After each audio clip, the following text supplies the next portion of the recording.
happening. And this particular village was nearly abandoned. So, we'll try not to exploit that too much, but I think to not talk about it would be stupid. So, On the behind the scenes videos, you looked pretty relaxed on set. I mean, you got water, you got a budget, you got a lot of things going on, explosions. I mean, probably a tight schedule to shoot. But it looked like a fun set. I mean, how was it shooting this? I know at all times you're probably like, what? They say I duck on the water, you look calm, but your feet are really going really fast. Is that but it looked like a pretty chill set. Is that how you felt on there? Was it I mean, I know it's a tight schedule, of course, and you're limited by daylight and weather and all that, but it looked like a good time. You know for what? Being on the set. It was really fun. And when you're so far away from Hollywood, it can be liberating. And I don't know if you've been to Cape Town, but no pun intended. I mean, it's literally at the end of the earth, right? Yeah. I mean, you look like, Antarctica's right there. And there's a certain, you're on Mars quality where everything else sort of drifts away.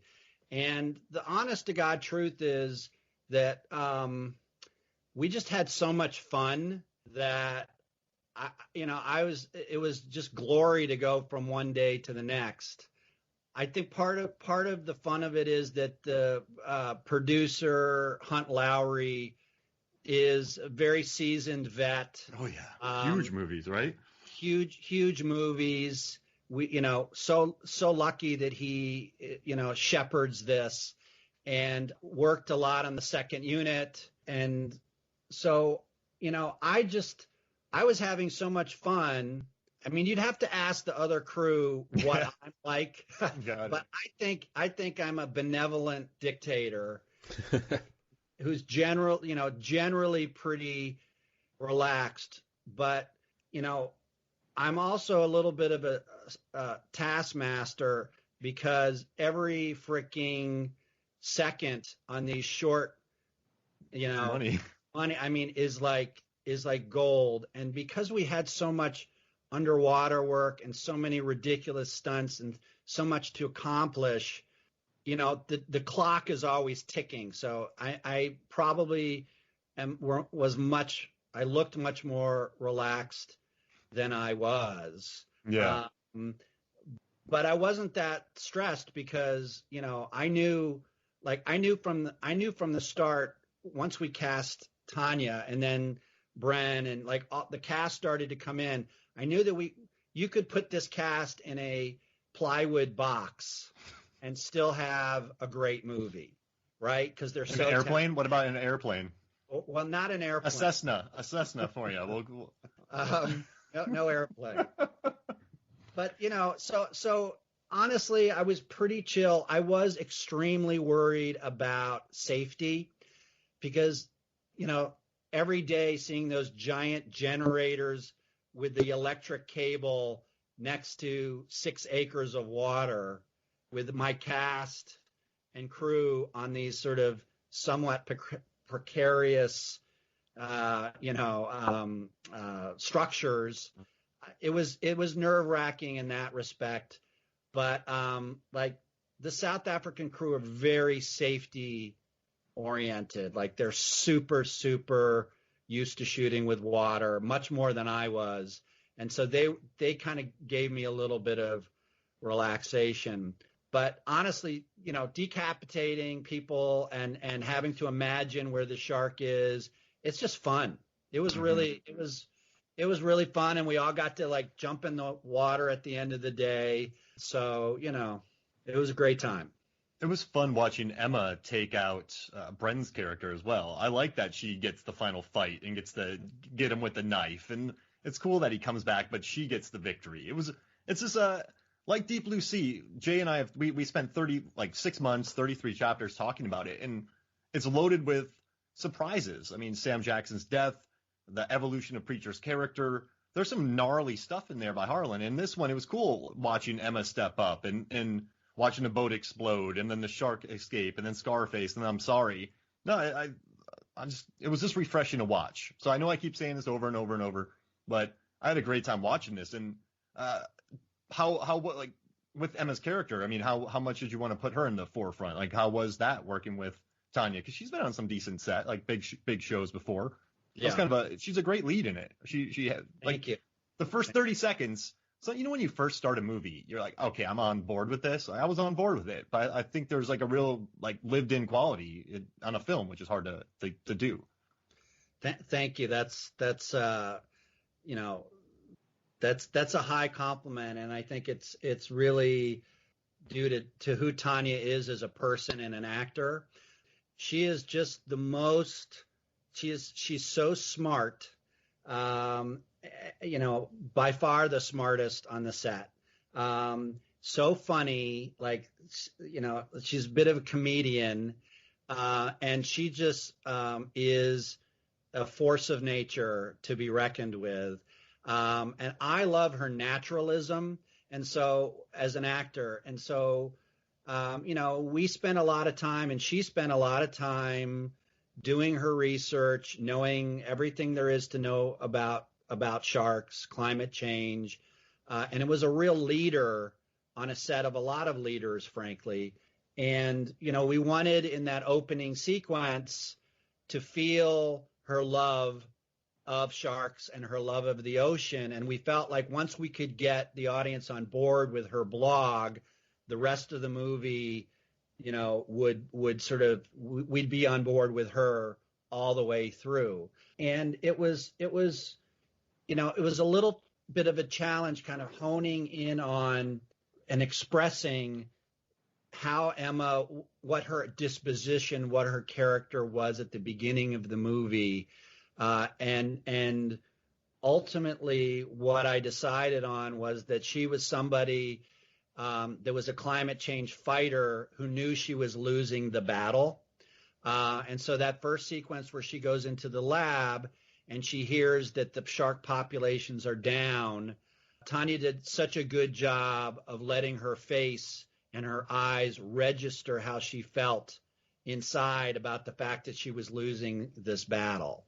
And so in sort of a hopefully poignant way, this is about her character is a fighter that has to fight a battle that she knows that she's losing.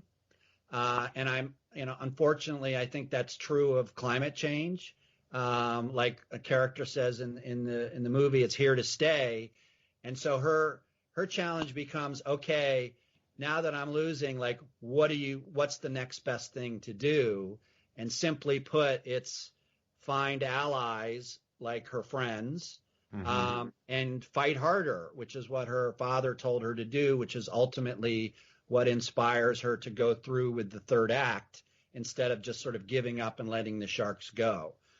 So I may be the only one that gets that, but that's what we tried for, was this to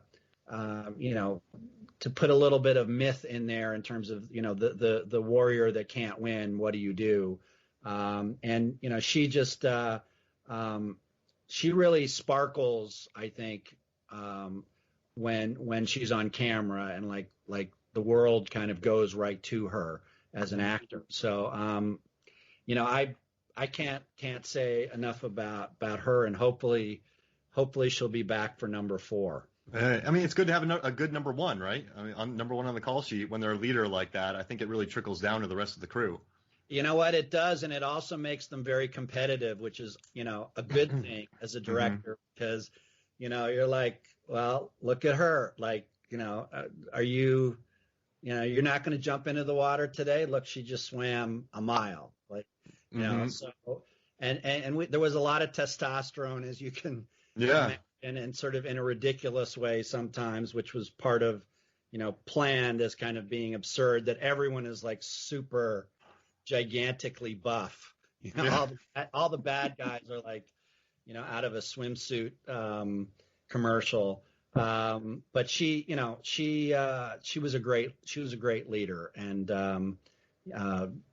there was a lot of camaraderie, with this cast, which and the crew, they really got along well. So That's great. yeah. Now, we don't want to keep you too long, but I just want to hear your thoughts about Deep Blue Sea, 1999, when you first watched it. I mean, what were your I was working in a movie theater, and I just got to watch firsthand audiences go insane. I have insane for that movie. There's very few films where I've seen audiences go as wild for a film that Deep Blue Sea was. So when you watched it in '99, and then when you got the script, I mean, what did you think about the film back in the '90s, and like it's kind of and since then? Well, you talk about sort of jumping off your chair in the theater and like going nuts, and I'm kind of a restrained guy, and I remember doing just that when I watched the original. So I revere the original. I love it, and I think that it took some ballsy directions in terms of character, in terms of allowing our main character to not necessarily be likable, which I think is kind of what made the movie, and it also is what sort of bounced to the secondary characters like LL and Mr. Jackson, that allowed the audience to go, okay, she's not, I'm not super on board with what she's up to, but I'm interested, right? Yeah. And then some of the other characters, like the scene in the my favorite scene is in the stove. Yes. So like that's that's hilarious. Just right? like unbelievably funny, but also really tense. So it's rare that a movie like that has these secondary characters that are so good and rich. And I just felt like that was part of the alchemy of having her be a little more distant and not sort of your typical, your typical likable scientist. So I thought that was a great move. And then, for the climax, when she's got her clothes off and the whole electricity thing. I mean, I just thought it was a brilliant movie that took so many risks, but it was just fun. Yeah. And like, what is wrong with having that much fun? I don't know. And I remember reading, there were a lot of people that didn't like the movie. I don't understand why. Neither do we. But yeah, we don't. Ebert likes it, so that's good. He loved it, so that made me happy. Yeah, but I don't know if I don't know why, and I don't really care. But it's such an amazing movie, and of course, like every time you watch Mr. Jackson's kill, it's just. And I think the unexpected quality of that kill, like we definitely stole from that. Oh, we didn't even talk about that. Oh, we got... yeah. And so like it every one of these movies, hopefully this will continue as a franchise, has got to have what's the Sam Jackson kill moment in this movie. And, for us, it was, hopefully you feel this way, was the Richard jump off the ship. Yeah, absolutely. Moment where that stunned me. Beautiful. Yeah, thank you. We just, it was hard to pull off. But we definitely were trying to sort of step into giant footsteps and, sort of set up this, can't we all get along? I'm going to do the right thing. I'm the hero, and not telegraph what was going to happen. You succeeded. Yeah. Thank you. Yeah, that was a lot of fun. Right. Well, we just want to say thank you for coming on the show. Yes, thank you. This was a blast. We don't want to keep you too long, but we're looking forward to Deep Blue Sea 5 with Bren and Scott Adkins in it. Excellent. So I think it'll be Lucas's brother, maybe, if Brent can come back and play Lucas's brother. There you go. Out for vengeance. They look like cousins, so they could play brothers for sure. Yeah. And like Brent can come back and play his own brother from Deep Blue Sea 3. His character's not around anymore. So yes, twin brother. Yes, there we go. And then the other brother. I'm gonna send you guys waivers so I can steal your ideas. Please do. Yeah, give us associate producer credit. Done. All right. Well.